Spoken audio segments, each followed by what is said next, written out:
In the stillness of midnight, when most of the city slept under the blanket of silence, CEO James sat alone, his heart carrying the weight of a world that seemed to collapse entirely on his shoulders.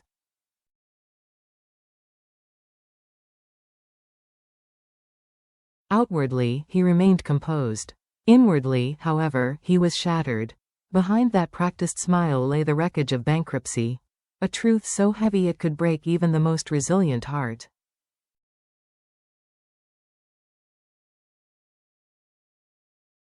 James chose silence over confession.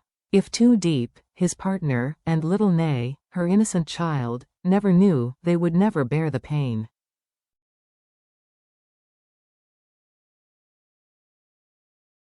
That was the vow he whispered to himself. But secrets, no matter how carefully hidden, have a way of unraveling.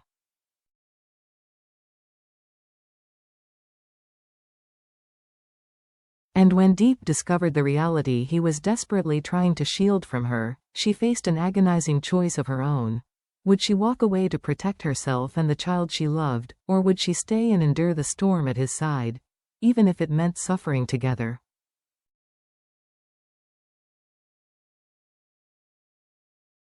A world collapsing in silence. At dawn, when the sky was still pale and the city had not yet stirred, James parked his car by a deserted roadside.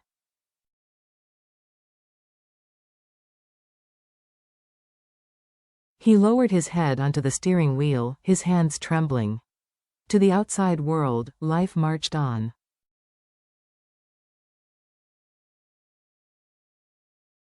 To James, time had frozen. The night before, his father, once both benefactor and tyrant, had frozen every bank account in James's name.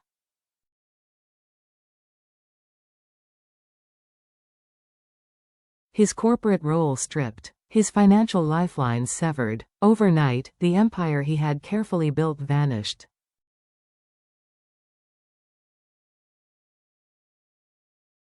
This wasn't merely about losing money or titles. It was humiliation, an unspoken message that he had been cast adrift, left to prove his worth without family backing.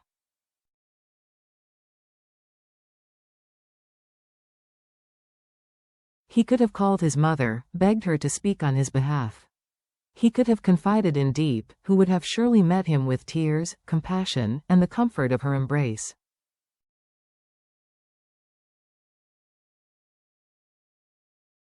But as he stared at the fog lifting under the sunrise, he made a solemn promise: they would not carry this burden.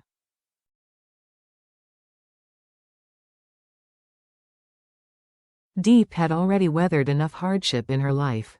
Little Nay deserved a childhood free from the shadows of adult struggles.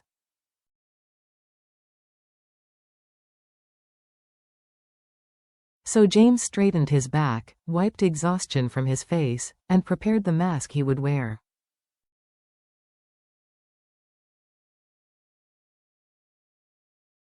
Pride, desperation, and unexpected support. That afternoon, his phone rang. It was his mother.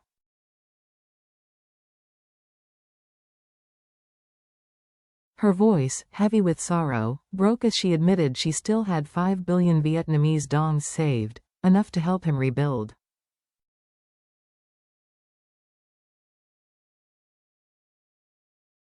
James's pride wavered. Torn between desperation and dignity, he accepted only 3 billion, insisting she keep the rest.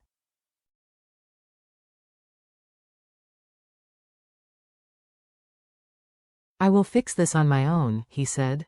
Yet inside, the crushing weight of uncertainty pressed on his chest.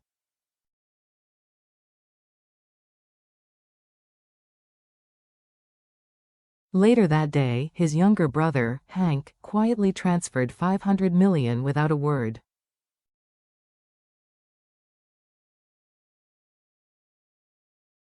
The gesture nearly undid him. Gratitude, guilt, and determination collided within James.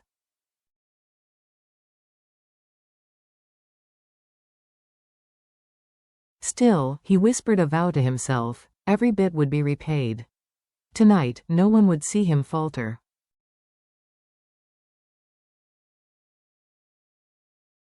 Whispers in the market.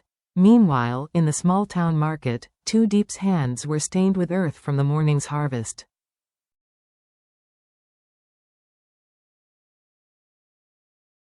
Little Nay sat quietly beside her, sipping milk. Diep's laughter rang warmly as she greeted customers, but her mind wandered.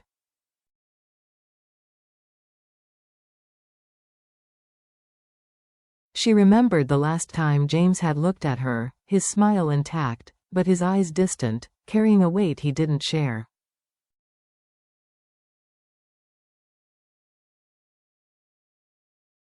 Rumors travel fast. Business circles whispered that James had been forced out of his father's company.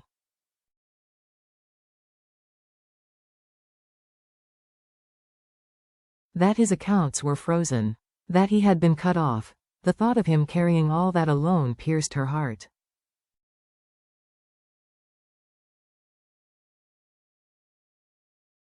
She knew why he stayed silent, to protect her and Nay. But one haunting question gnawed at her. Could their love survive the storm ahead?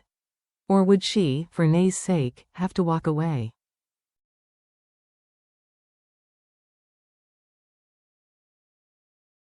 Dreams that hurt to imagine. As evening fell, James drove past the farmhouse they had dreamed of building together.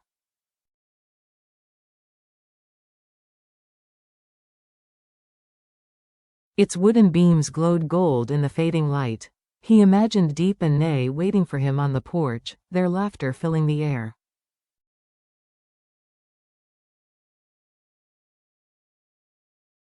The vision comforted him, and haunted him. He would not let them see his fear. For them, he would endure sleepless nights, desperate deals, and the loneliness clawing at his soul.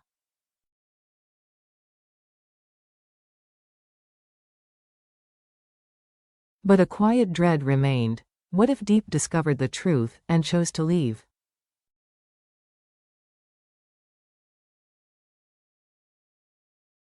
A fragile flicker of hope. The following morning, James drove aimlessly before dawn.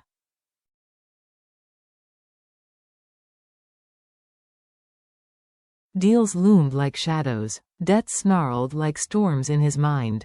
He thought of Diep's gentle smile, of Nay's bright eyes.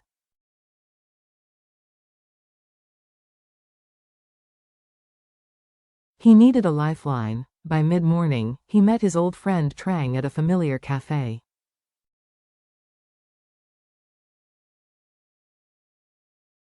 Trang's textile company was thriving but constrained, too small a factory, aging machinery, overworked employees.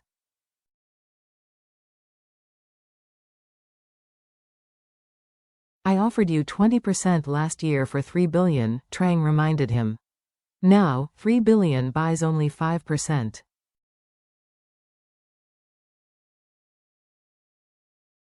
James's pride stirred, but he countered with boldness. Not 5%. 7. And I'll bring new clients from the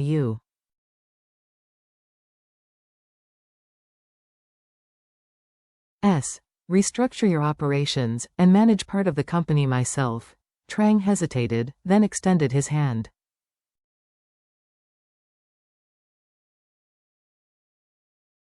7%. Let's build something great. For the first time in weeks, James felt a flicker of hope.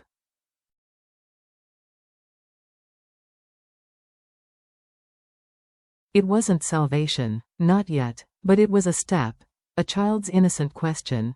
At the market, Diep packed unsold vegetables with numb fingers.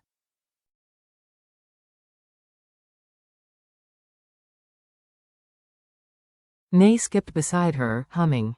Will Uncle James come tonight? The little girl asked, her eyes wide with hope.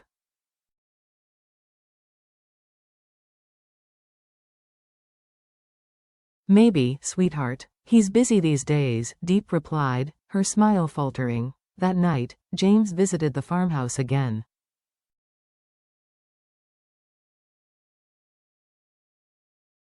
He touched the beams, imagining their future, the dinners, the laughter, the fireflies Nay might chase in the yard.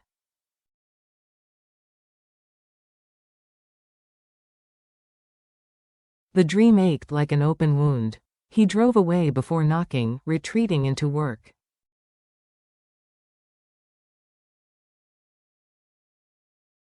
But the question echoed in his silence. If Diep knew the truth, would she stay? Or leave?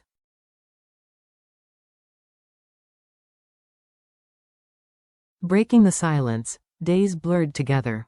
Diep moved through her routines with outward calm but inward turmoil.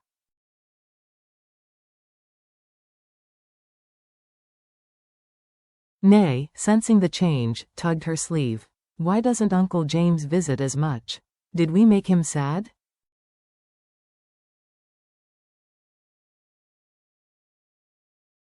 Diep's throat tightened. She kissed the child's forehead.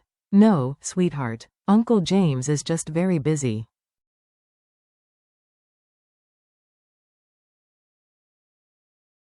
Sometimes grown-ups have big things to fix. That evening, James finally appeared.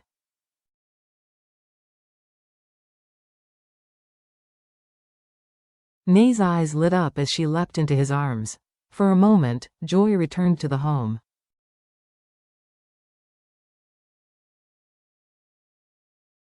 But Diep, watching closely, saw the exhaustion etched beneath his smile. James, she said softly when Nay left the room.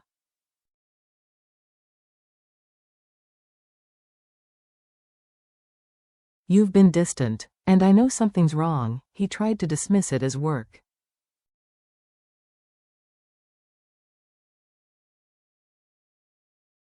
But Diep pressed on. I know about your father. I know you've lost the company.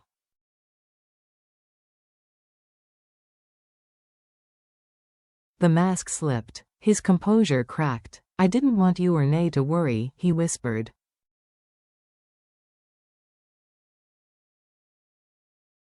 I can handle this. You don't need to suffer because of me. Her hands trembled as she reached for him.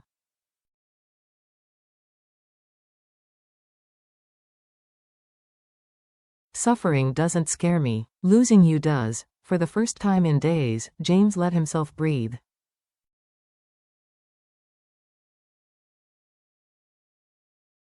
In her eyes, he saw not pity, but love. Unwavering, unshakable. And in that moment, beneath the dim light of their modest home, he realized he was not as alone as he thought.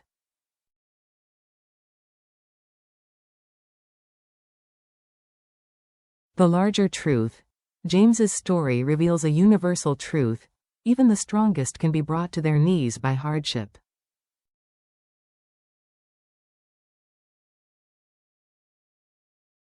He was once a CEO, confident and capable. But when the empire collapsed, when even his father turned his back, James believed silence was strength.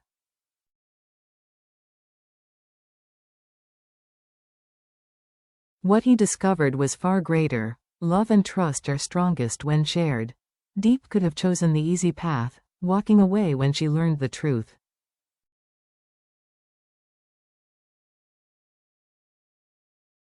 Instead, she chose loyalty over fear, compassion over convenience. Their story reminds us, love isn't about basking in the sunshine when skies are clear.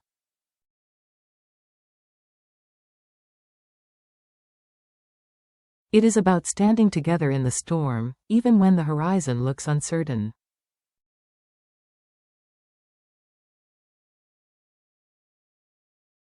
Lessons of resilience. Love as a decision. Real commitment is not about perfection, but presence, choosing to walk hand in hand even when the path ahead is unclear.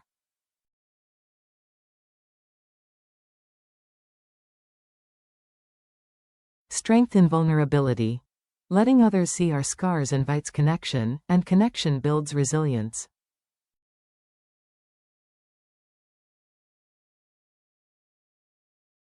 Hope in innocence. Nay's faith in James, her joy at his return, proves that small acts of love can heal wounds that money never could.